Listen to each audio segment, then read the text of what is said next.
Welcome to another episode of On the Issues with Alon Ben-Meir.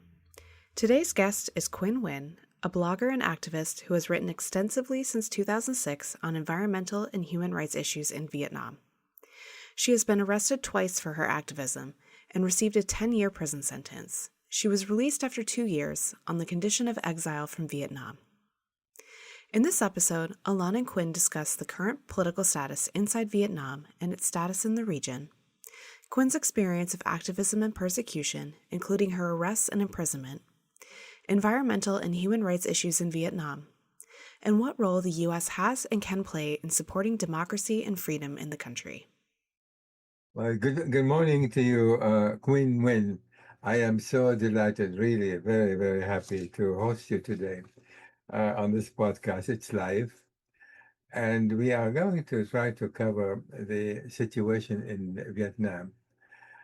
Initially, briefly, I want to ask a few questions about Vietnam, and then the main focus of this conversation is going to be about human rights issues, for which you have dedicated pretty much yourself to it, and as well as the environmental issue that Vietnam is facing.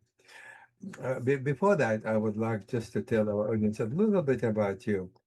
So, Quynh Nguyen is a blogger and activist who has blogged extensively since 2006 on environmental and human rights issues in Vietnam, publishing principled arguments to inspire change and greater transparency.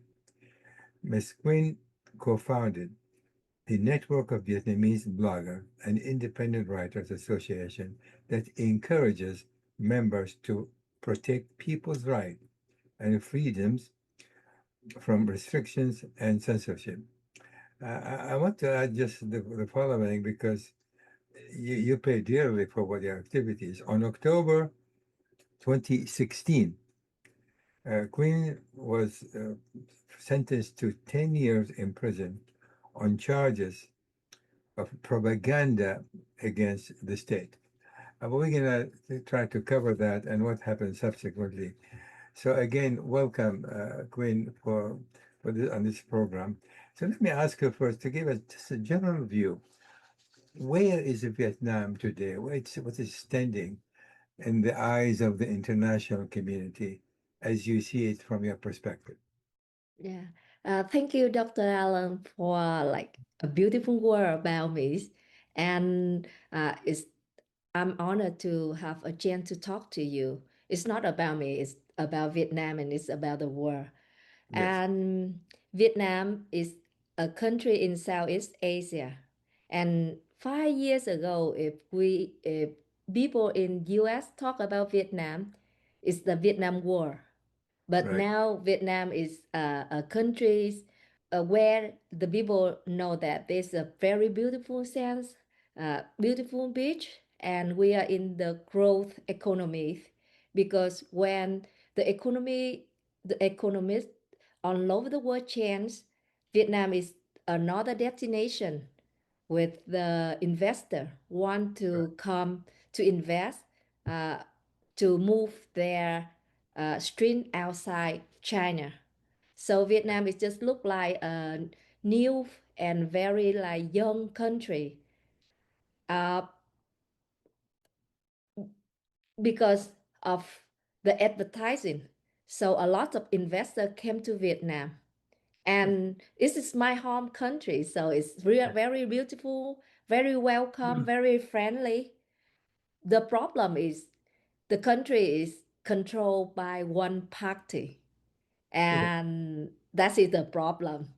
So So how long this party has been in control of Vietnam? you mean that the Communist Party? Yes, the current government, how long it's been in power? Yeah, they's in power since 1975. Before 1975, Vietnam have North Vietnam and South Vietnam. North Vietnam is go after Russia, Yeah, China, and so they follow the socialist and communist system. And right. South Vietnam is uh, U.S. That's In more the liberal. communism. Yeah. Yeah, So South Vietnam is more than no, they close to US and Europe more than the North. And after 1975, so all the countries under the control of the Communist Party. I see. So the South, has the South demonstrated or shown any resistance to the changing of the regime because they've been used to being freer of society, aligned with the United States? And then, of course, the United States decided to withdraw from Vietnam, basically lost the war, as far as I'm concerned. And then Vietnam became united as a single country. Has the unity produced any kind of resistance on the part of the South, or they just had to succumb to the northern power in Vietnam? The unity is the slogan, but inside the country, I think that is still divided into two parts, the North and the South, because we was raised like me. I was born in 1975 after the war. So I didn't know what happened with the South.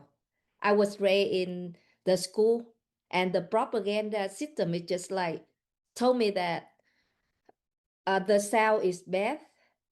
The people in the South sell the country, sold the country to US. Yes. And I just like grow up like without asking, because a part of history is rewrite. It was rewritten by the communists. Right. And I have no question, no, like I I just believe what I learned from the school. So you were saying, you're more obviously in the North then. And so you've been hearing what's going on in the South. Is that the case? Yes, the Yeah. internet's a barrier, and then I have more chance to like read and learn from the internet. And the And, first, and you had an opportunity to go to the South, I take it, right? no, I was born in the South. You were I born in the South. Yeah, I was born in Nha Trang. It's a very Right. beautiful Right. beach city, and it's the middle South. So So, it. so as you were growing up, Mhm. you begin to see the change when the Vietnam people, became one, the North and the South united.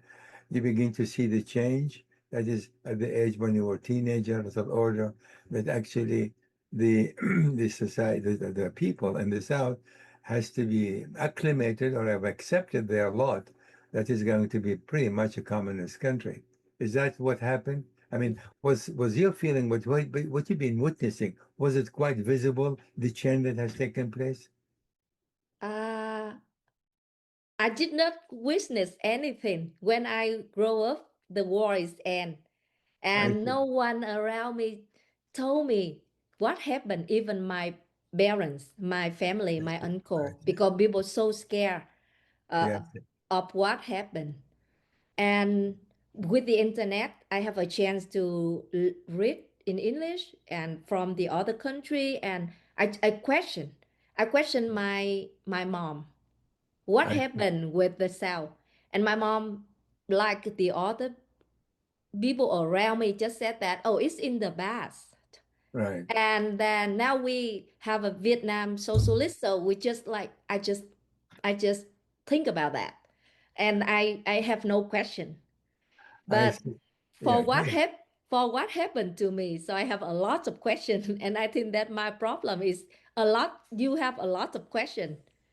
If Yes. you ask a question, it's the problem in Vietnam, because people always believe in what we learned in school, and what we read on the news is a propaganda of it every day.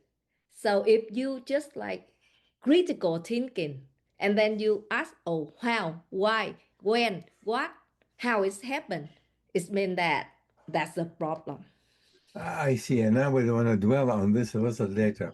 So when you say the Lebanese economy is strong and it is attracting considerable, great deal of investor from the outside, where are these investors coming from? As a more from the West, the United States, Europe, or more from Asia, specifically China and other Asian countries? The government have the policy to get the invest from a foreign. It's FD, we call that FDI.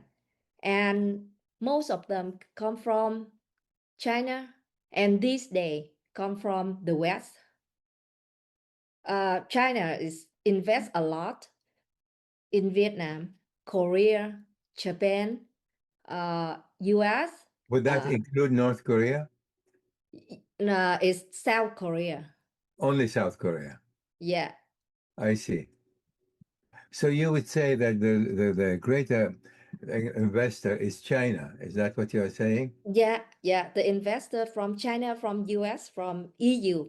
And the West and the EU, the United States and the EU, knowing that this is a communist regime, are there any?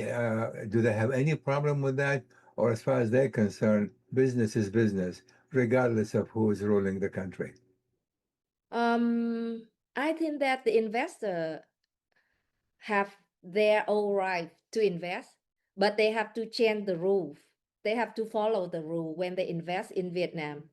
Like what? What rules? Yeah, we don't have independent labor in Vietnam. Labor is the labor is under control the communists. And the investor don't like own the property. They rent the property. They cannot own it. They have to rent. Okay? Yeah. And I think that the reason people came to Vietnam to invest is we have land, we can build a factory, and tax policy is very interesting, very easy for the investor. That's how Vietnam can get more and more investors. So even though they are constrained in terms of labor, that is, investors they can bring with them top professionals, I take it, but they need to use local laborers. Yes, the local labor. Local laborers. And the local laborers is governed by the government. So the government dictates. So does the government also dictate, for example, pay, how much they should be paid? Or it's up to the investors? Oh no, the government controlled that part. This day, that is up to the investor, but the investor have to follow the rule. So I think that is still under the control. The reason is the labor in Vietnam is very cheap. I see. Yeah. And so even though there are restrictions, the investors still go to Vietnam because the labor is cheap. The government is giving them preferred treatment, preferred conditions, and so they like to invest.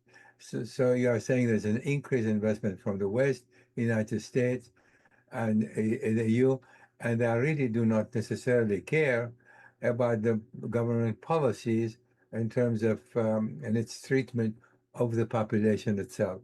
That is, they are not taking that into. That is, when they invest, they cannot pose any preconditions in terms of human rights. Is that the case? Yes, that is the case. I think that when Hanoi, they can participate deeply in the international trade. They attract the capital and technology from the West. They sign the trade agreements. They choose multilateral institutions, and they promote Vietnam as a stable partner. So in the return, the West, the democracy countries once positions human rights as a condition for cooperation, and the human rights condition gradually downgrading it to a diplomatic topic manageable to statements like deep concern. So I call that is a kind of new authoritarian pact because they know how to deal with that. I see. So from the investor perspective, this government is continuing since you said 1975. So you can call that a stability. That is a stable government passing, how is the succession is taking place there, so that listeners will understand the context of what's going on now. So how is the succession? Since 75 is a single party has been ruling the country. How is the succession in terms of leadership, prime minister, etc.? Can you describe that a little bit? The, Uh, the succession within the party itself in terms of leadership. the transaction inside the party, they have the general secretary. This is who is the leader of the party. Right. It's in theory, we know that the leader of the party just have the right from to control the party. But in Right. Vietnam, the leader of the Communist Party is the one who have the most power in the country. So is it fashioned more or less along the Chinese system of governing? Uh, this year, they they copy from China, because the general and the president is the one. I see. So the Yeah, head of the party is called chairman, the chairman of the party, who has the greatest power, like Xi of China. That's yeah, the equivalent of the leadership in Vietnam. yeah, like Xi Jinping. Yeah, now like Tolam, he's like Xi Jinping, but before it's separate. But this year is like connected, it's corporate, just one. Right.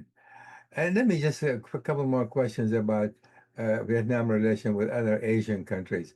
For example, Japan and other countries, South Korea. How is the relationship between these countries and Vietnam at this juncture?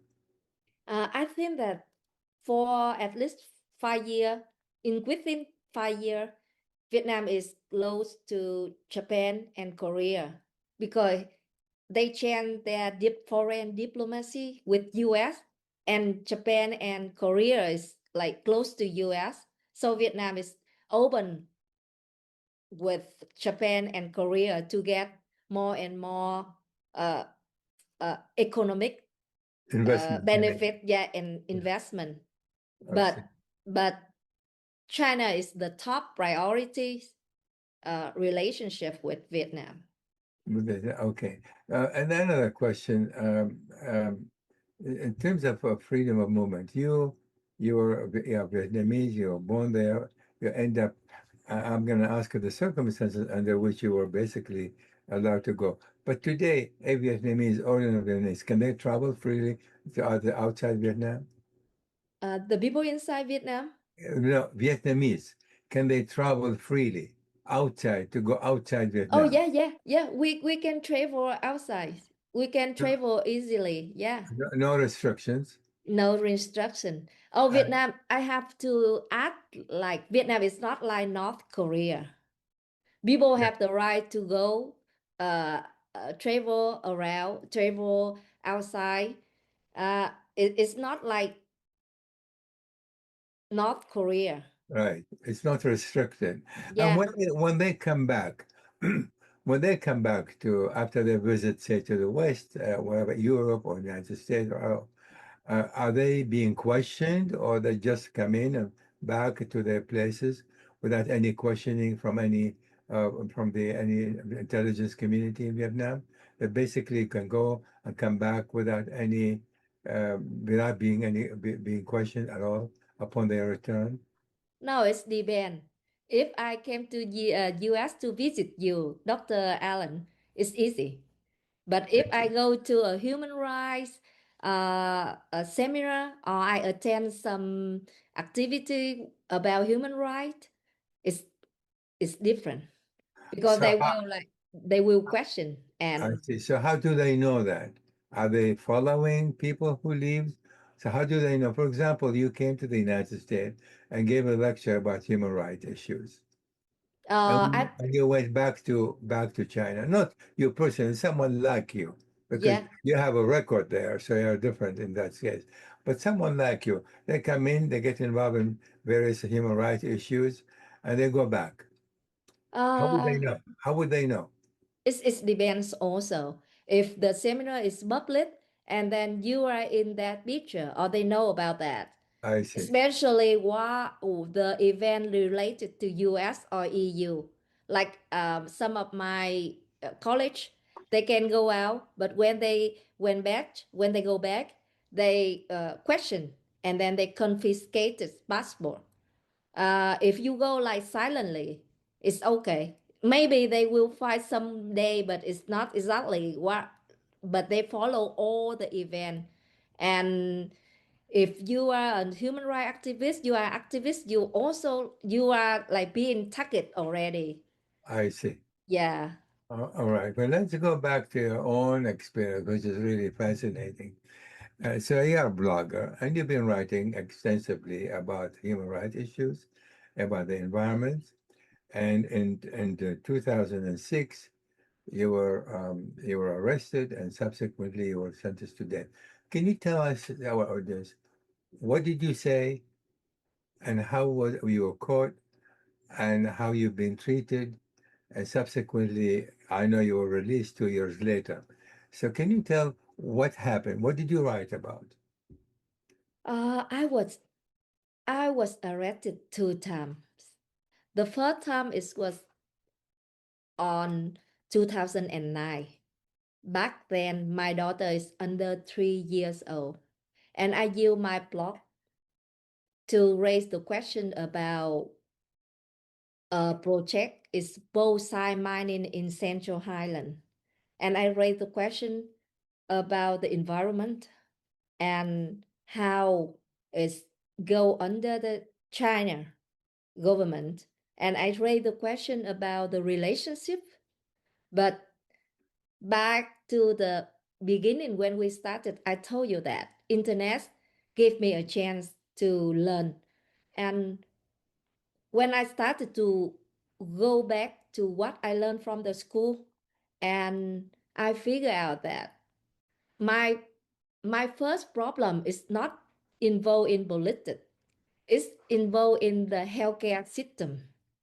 I witnessed a woman, and she's a minority. She was treated like unfair by the doctor, the nurse in the hospital.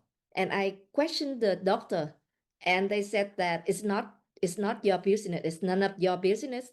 And I raised that question on my blog because back then when I started my blog, it's like a diary for my daughter. So that's how my band name is Mother Mushroom. Mother Mushroom is mother of a little daughter named Mushroom is her home name. I see. Yeah. So what did you what did you say? What they have accused you for the first time with? What was the accusation? What did you say? What did you write about? The first time they uh tracked me like abusing my freedom of express to again the stage. Okay. And I was imprisoned for 10 days, and that imprisonment totally changed my life. I was so In which way? I was so scared. And then I closed my blog, and I decided that okay, I will keep silent and no more question, and just pay attention how to get money, go travel, just that. But But you did not stay silent. yes, because when I stay silent, uh, they did not provide the passport for me, and I couldn't go to work because I work for a travel company. So how can you work without a passport? And you couldn't like go out of the country. So I talked to my boss, and he's the one who worked for a German company, and he encouraged me that you should tell your story with CNN.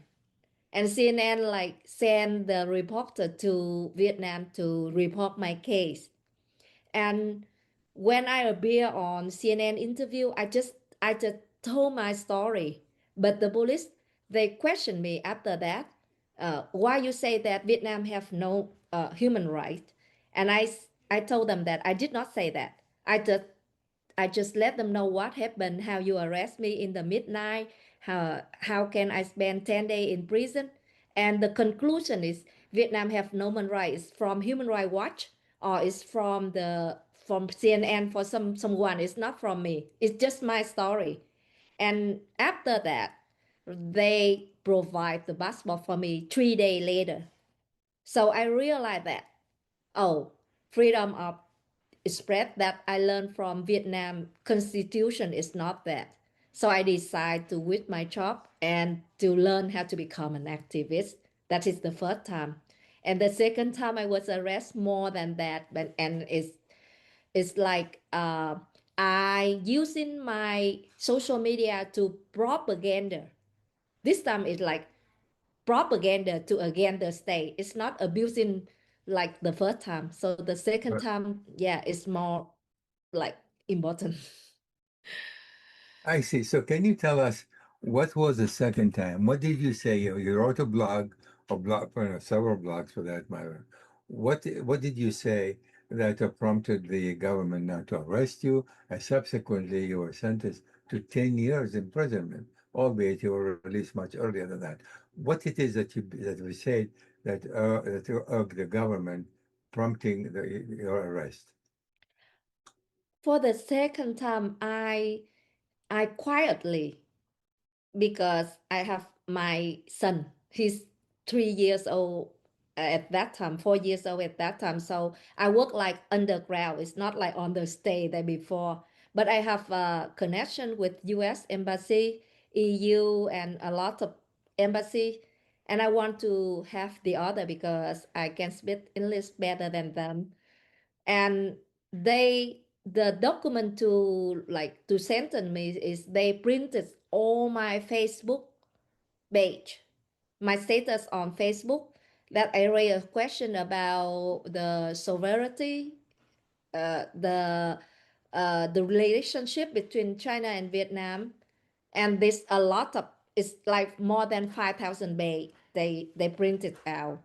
So it's just because my Facebook, and because I answer the international media like CNN, like BBC, like VOA, RFA. So they just said that when I spoke my opinion about what happened in Vietnam, about Vietnam War, about the Communist Party, it means that I propaganda to against the state. Yeah. Can you give us a few examples of the things they accused you to have said? Specifically, what, for example, again, say you said A, B, C, and D. Can you give us an example of what you have said that they used against you in the trial? Uh, I say that Vietnam War is not like the communists to fight with the US. It's from the north to invade the south. I say that Vietnam have no human right. I encourage people that we have the right to protest because in the constitution it said that. So I call for the protest, and that they like that's what they investigate. And so they investigated that. And so tell me what happened. You were arrested. Now, one thing is very interesting, for our listeners to know. After you were initially arrested, when you said 10 days in prison, you said you learned a lesson and you kept it quiet for a while, but then you decided that is not the way to go. And you started again knowing, obviously you knew, that this could put you, get you into troubles. Uh, because for the first time, they told me that we have the freedom, but with Vietnam situation, the freedom have to follow the Vietnam government's standards. It's Uh, not the West standards. So I that, believe in that. I But see. So you took freedom to be as if it were a Western type of freedom. You can say anything you want to say, whenever you want to say it. But from their perspective, freedom is as long as you support the line, the position, the policy of the government, so you can free to talk about that as much as you want. Is that the case? Yes, that's the case. I see. So you went. Tell me a little bit about the trial. You said that the trial lasted like 1 day, for that matter. Am I right? Yes. And The tell me what happened in the courtroom. What was the kind of exchange? What happened? What did you say? What was the accusation?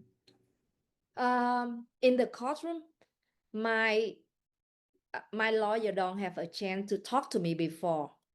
Here you have the chance to meet the lawyer and you read the document and both of you like can exchange the idea how you can debate in the courtroom. But that's not my case. So are you saying that the lawyer is appointed by the government to defend you? No.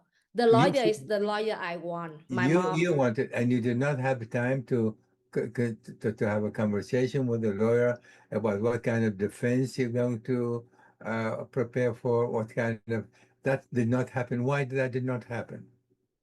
They arrest me 7 months and they put me in a local prison, but they let my mom know that I'm in another prison. That's the first thing.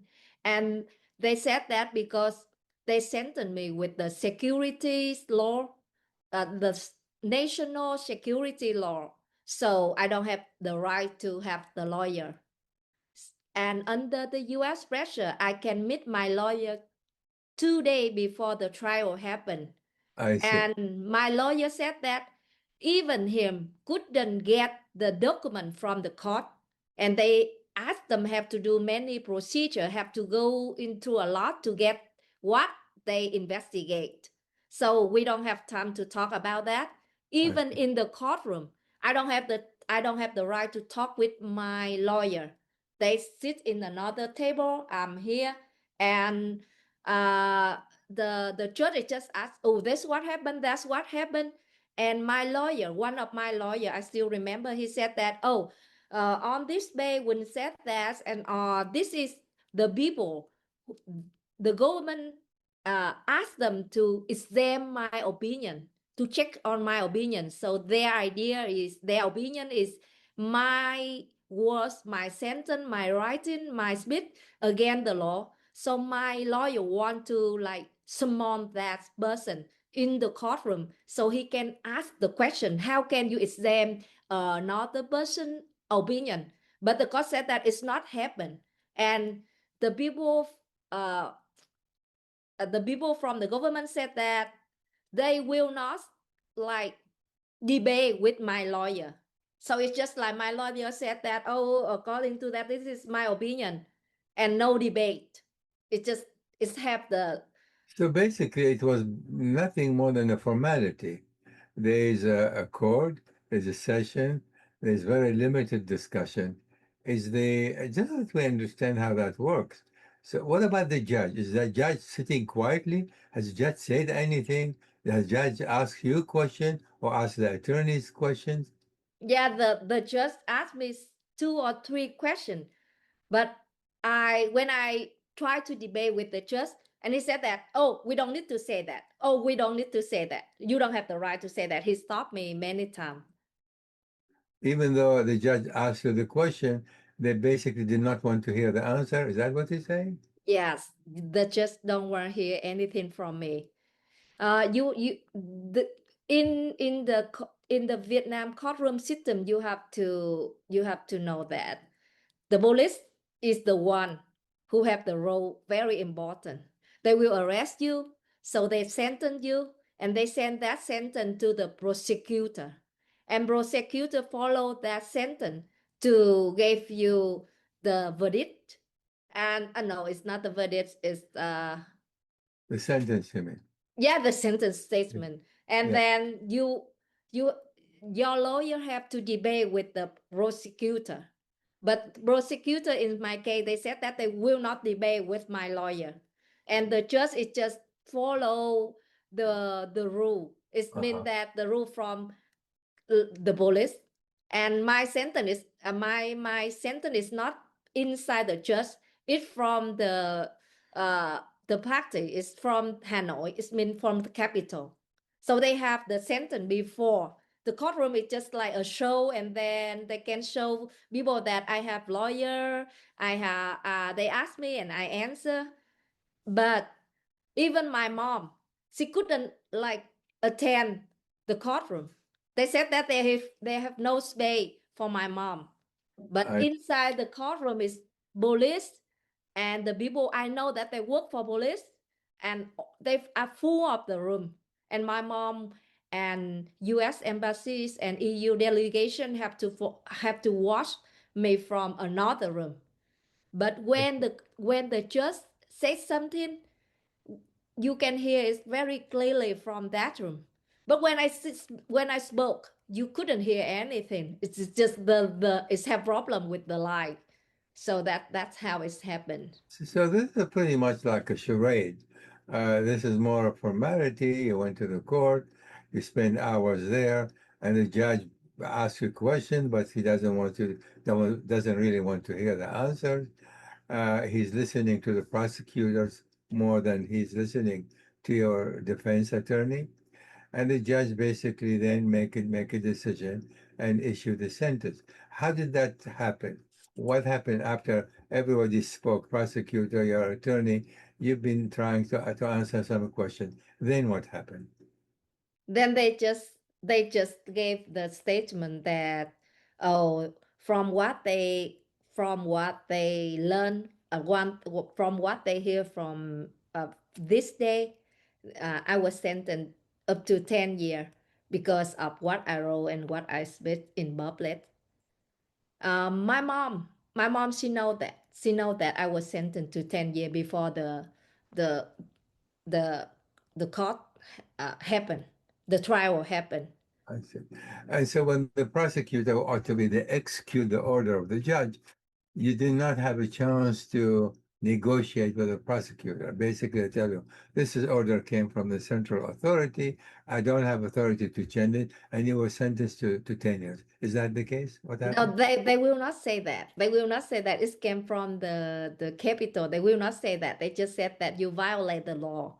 The violation. And Okay. yeah, So you went to sentence, but then you were released 2 years later. Now, how were you released? Why were you released 2 years later? And they said you have to leave the country to go to the United States. Is that what happened? yes. So Uh, why did they release you 2 years later? uh,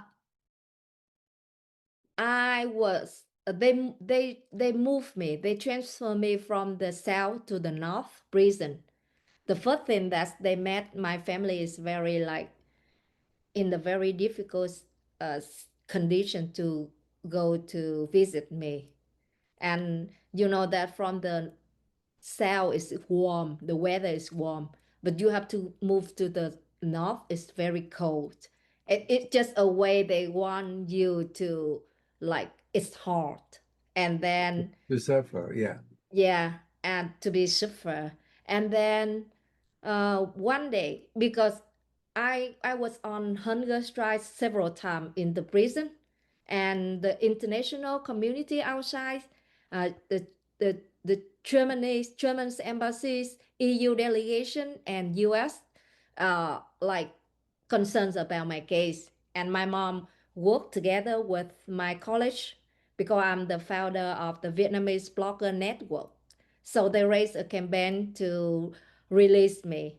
And the US embassies worked very hard on my case.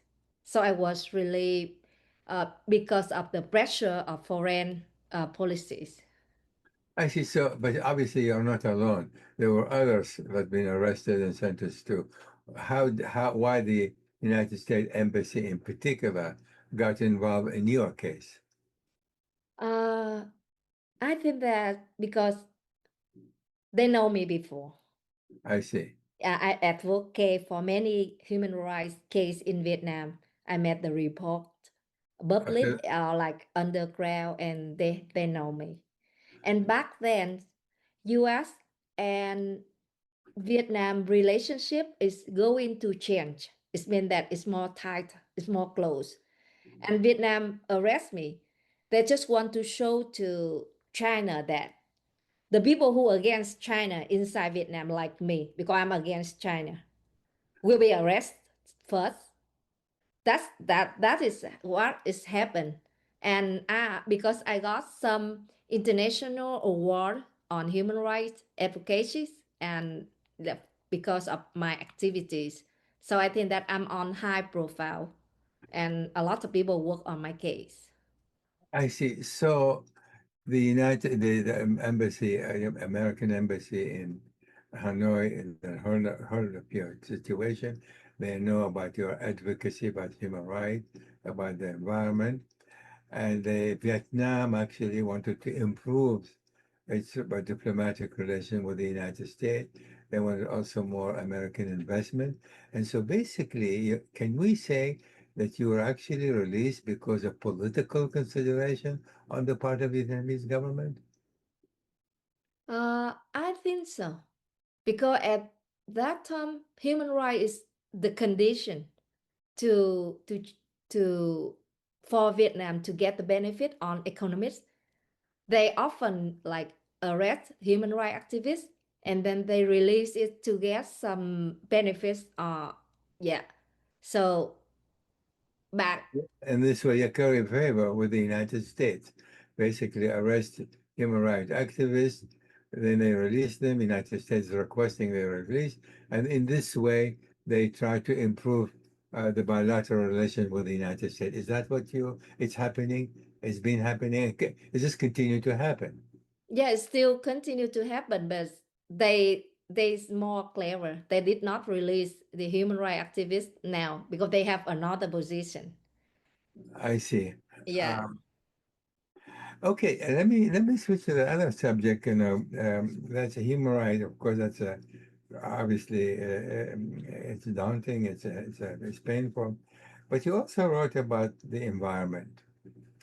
That is, the Vietnamese government did not take the environment into serious consideration, and it has caused tremendous amount of damage.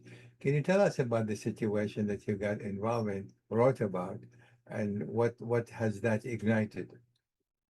Uh, I I I wasn't an environment human right no environment activist before. Environment is just one of the topic that I wrote about that at the Yes, beginning. yes. The environment in Vietnam uh this day is about the land. The government will like sponsor some group, some big company, and they took the land from the public and they invest on that land to turn it into hotel resorts and to sell for the rich people, and they like destroy the forest, the ocean, and the environment.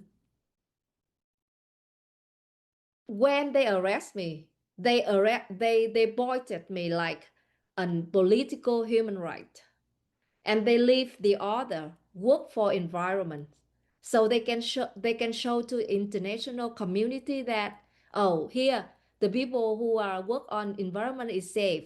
But after they arrested the human rights activists like me, they arrest the other human rights activist environment activists, but with they check them like tax invasion. They talk them about tax because they get the donate from US, from EU to for their activities, and the government said that that is you like violate the tax law. So environment activists is not safe anymore. When they raise a question about how the weather is polluted, the energy policies, and because Vietnam uh, use the technologies for electric from China, and this made the air is polluted. Hmm. And when they wanted to improve the situation, so they arrest the environment activists to get exchange with EU, because EU sponsor for changing from diesel from gasoline to EV car, something like that. And it's how they control the country. But they still show to the international that, oh, we improve. But I think that it's hard to explain to the international community from what happened inside, because now the Vietnam government know exactly how to deal with the West, with EU. So I think that that's the problem with my country. So when you wrote the article, blog about that, were you arrested again, or you just were called for questioning? You mean that my second arrest, or Yeah, like no, no, you wrote about the environment. You know, you accuse the government of, violating environmental rules or laws, whatever. And were you arrested again because of that? Oh no, I wrote about that when I was in US already. When I Oh, came to you're, US. I see. Yeah. So they did not. Now, tell me the government treatment of the public in general.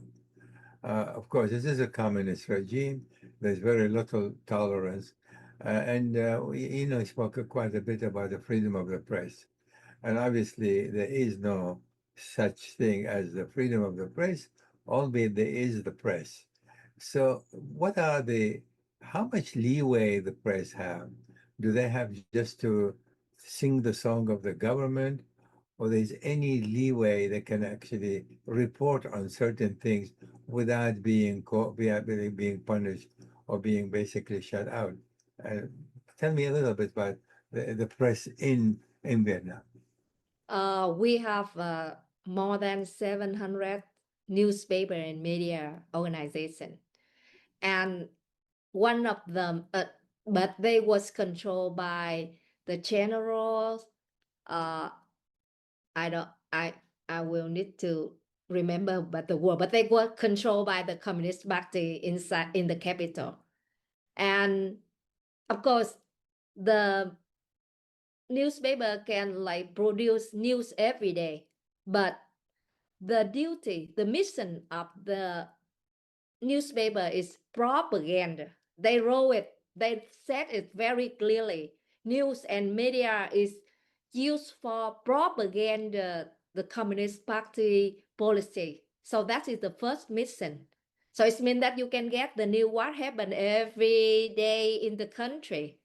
But they say it's in the way that you always say that it's good, it's beautiful, no analyze, no opinion on the hot topic.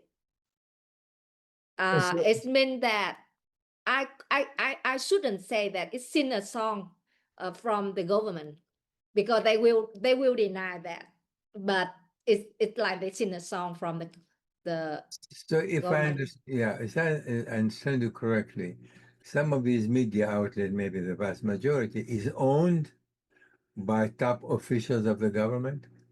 Uh, some of them, and the other is like independence, but they was controlled by the law. Okay, how do they generate revenue from these media? You had 700 of them. How do they generate revenue? Where the revenue comes from? Who is paying? Some from the government sponsor, some get the advertiser from the company, from their also is the reader. But if they get the sponsor, they get the advertising, it means that they have to say good about that.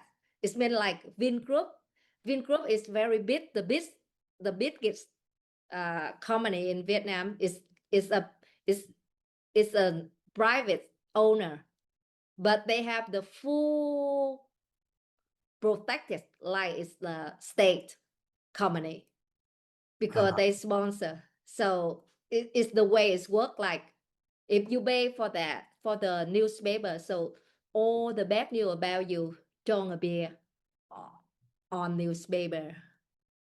So you say in newspaper they still print more because given the revolution of the social media, has the social media pretty much been taking over from the print, from press print?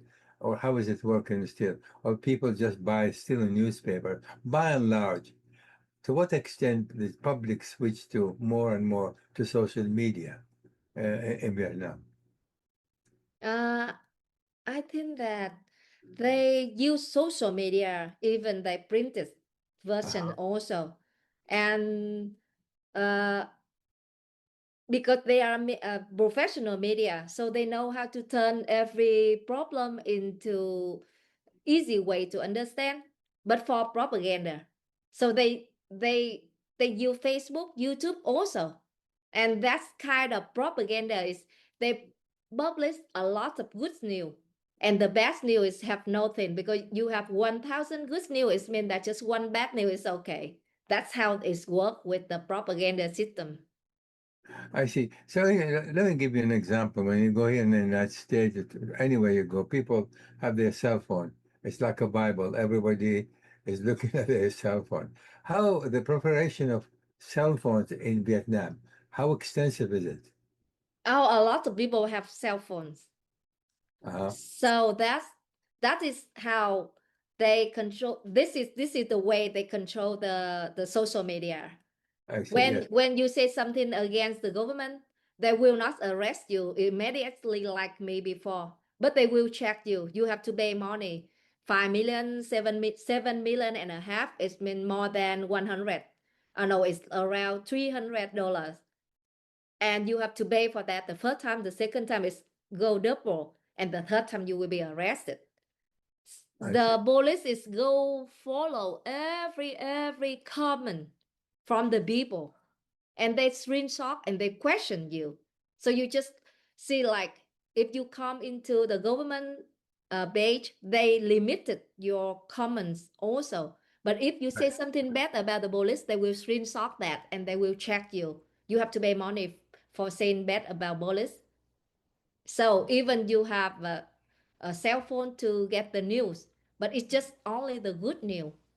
The bad news is they prohibited, they ban the bad news already. They arrest people already, and then they check the people who comment or like who involved in some hot topic, but not the way the government want. Right.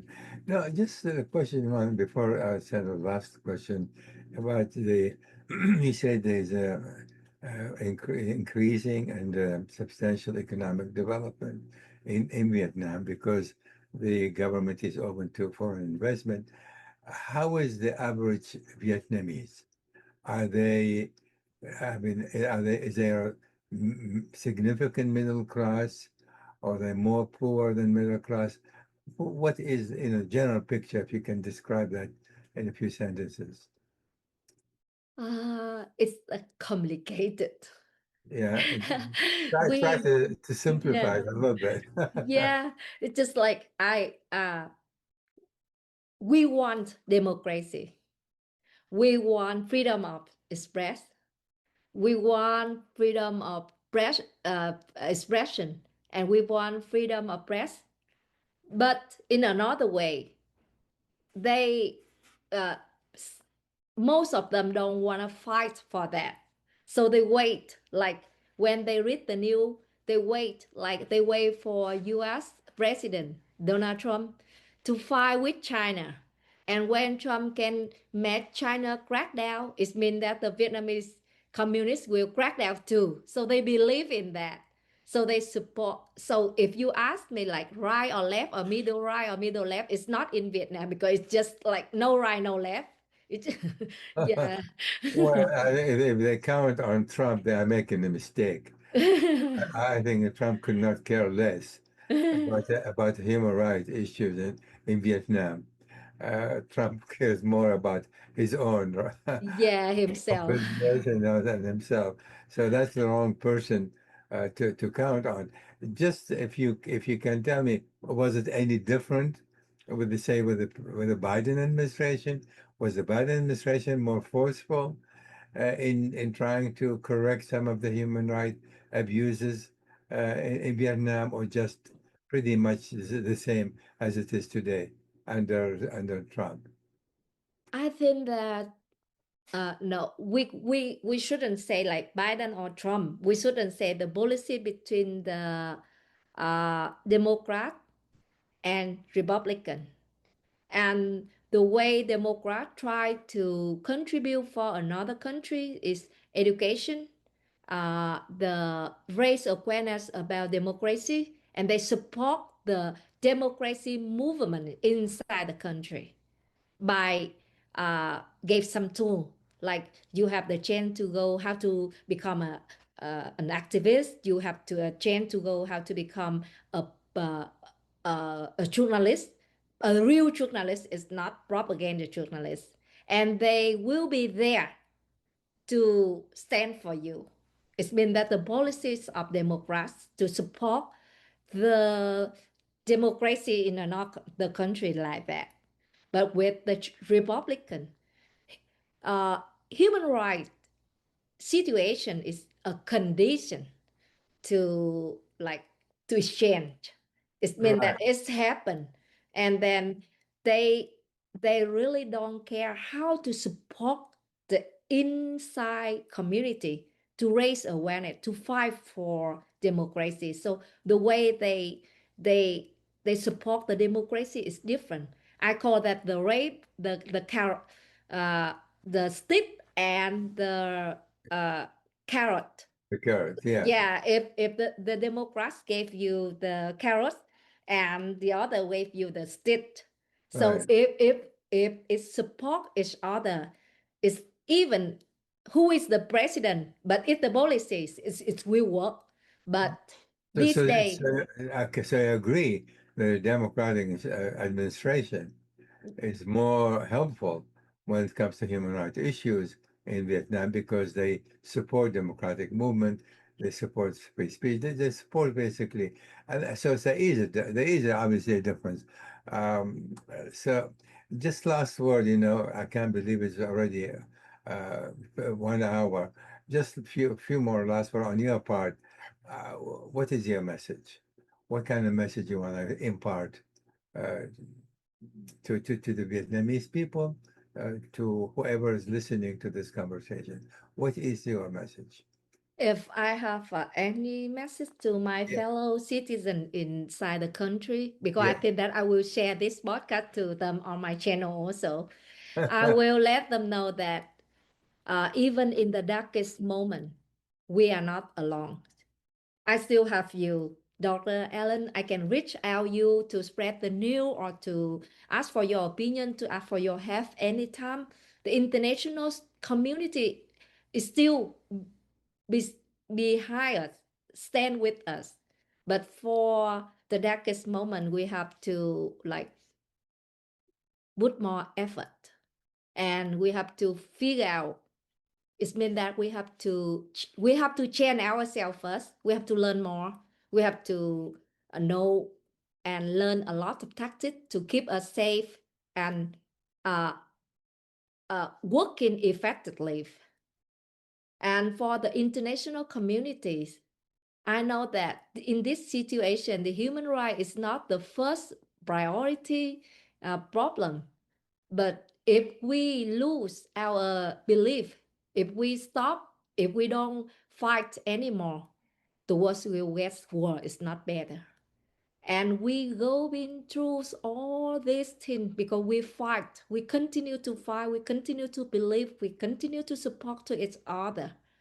So I hope that even in the darkest moment, we still hold hands together and support each other by our weight. Uh, I just come back from Missouri. I learned from the school, the Missouri School of Journalism.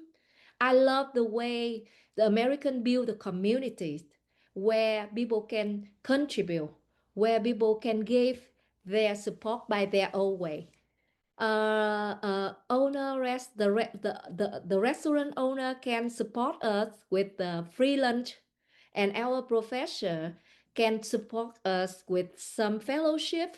It's different way, but when you believe that the democracy, human rights keep us live like gave us strength, it means that we still need connection and stand together. Honestly, I mean, nobody could have put it better. In the darkest moment, we must still hope. Yeah, And I think that is the very critical message to everyone to listen, not just in Vietnam, in any country, any people. yeah, That is hope, hope that things will change. And that is, we must never lose hope under any circumstances. Quinn, I really thank you so much for taking the time. I think what you have said resonates so much in so many different places, even outside of Vietnam. I mean, there are more dictatorial countries today than democratic nations around the world. And your message resonated greatly. Thank you again for yeah. taking the time. I appreciate it. Thank you so much, Dr. Allen. Thank you for take time and listen to my story. It is my pleasure. Thank you again. Yeah, yeah. Yeah. Bye now. Bye-bye. Bye. Thank you for listening to this episode on the issues. You can find this podcast on my SoundCloud page, and stay tuned to my social media accounts for the latest analysis and announcements.